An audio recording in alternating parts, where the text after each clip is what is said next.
10 ఏళ్ళు బీఆర్ఎస్కి ఇచ్చిండ్రు, 12 ఏళ్ళు బీజేపీకి ఇచ్చిండ్రు.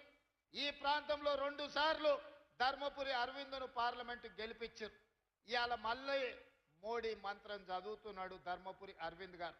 నేను అడుగుతున్నా, అయ్యా గల్లీలో కౌన్సిలర్ కావాలంటే, గల్లీలో మోరీ తీయాలంటే మేము ఢిల్లీకి వెళ్ళి మోడీని అడగాలనా? ధర్మపురి అరవింద్ గారు మీరే పార్లమెంట్ సభ్యులు కదా, ఈ 7 ఏళ్లలో నువ్వు ఏమి తీసుకొచ్చినావో లెక్క చెప్పు. మిమ్మల్ని 2 సార్లు ఎంపీగా గెలిపిస్తే మోడీ గారి దగ్గర నీకు చాలా పరపతి ఉందంటావు కదా, మరి మోడీ గారి దగ్గర పరపతి ఉంటే ఎందుకు మీరు స్మార్ట్ సిటీ కింద నిజామాబాద్ను తీసుకురాలేకపోయినరు?